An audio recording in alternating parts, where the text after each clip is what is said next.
কোচবিহার লোকসভা নির্বাচনে তৃণমূল কংগ্রেসের প্রার্থী জগদীশ চন্দ্র বর্মা বসুনিয়া জয় হওয়ার পর থেকেই শুরু হয়েছে বিজেপির ভাঙন।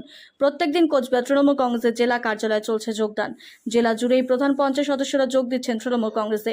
আজও তার ব্যতিক্রম নেই তুফানগঞ্জ 2 নম্বর ব্লকের ভানুকুমারী 1 নম্বর অঞ্চলে পঞ্চায়েত সদস্য রূপালী দাস মহন্ত, স্বপ্না সূত্রধর, সুপ্রিয়া বর্মন সহ বেশ কিছু বুথ সভাপতি বিজেপি ছেড়ে তৃণমূলে যোগদান করেন। এই যোগদান প্রক্রিয়া এখনো পর্যন্ত 125 জন বিজেপি পঞ্চায়েত সদস্য তৃণমূলে যোগদান করেছেন। তার ফলে তৃণমূল কংগ্রেসের দখলে 11টি অঞ্চল তৃণমূলের দখলে। আজকে আমাদের মাননীয় মুখ্যমন্ত্রী শ্রীমতী মমতা বন্দ্যোপাধ্যায়ের সমস্ত সামাজিক সুরক্ষা প্রকল্পগুলোর দায়বদ্ধতা নিয়ে নিজ নিজ এলাকার বুথে মানুষের জন্য কাজের যে অঙ্গীকার করে এই পঞ্চায়েত মেম্বাররা গত পঞ্চায়েত নির্বাচনে জয়ী হয়ে এসছেন, সেই অঙ্গীকার পূরণের লক্ষ্যে তারা আজকে তৃণমূল কংগ্রেসে যোগদান করলেন।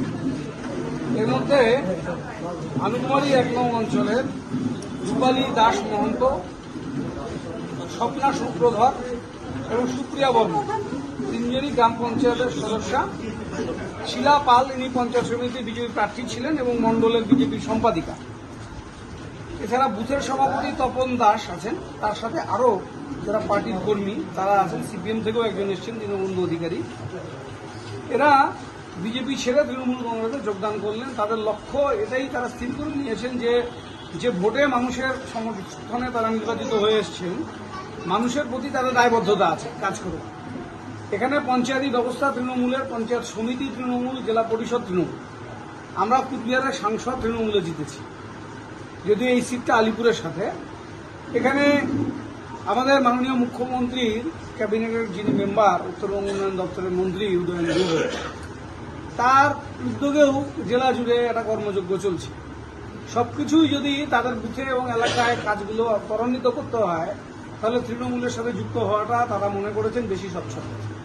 তাই নিজেদের এলাকার মানুষের প্রতি দায়বদ্ধতা রেখে তার এলাকার উন্নয়নের জন্য তারা তৃণমূল কংগ্রেসে যোগদান করলেন। তাদেরকে আমরা স্বাগত জানাচ্ছি। আমাদের তৃণমূল কংগ্রেস পরিচালিত এই গ্রাম পঞ্চায়েত এবং পঞ্চায়েত সমিতি, জেলা পরিষদ সব ক্ষেত্রেই আমরা যে সমবর্ধনের নীতিতে এগিয়ে যাচ্ছি, সেই ক্ষেত্রে তাদেরকেও বঞ্চিত করা হবে না।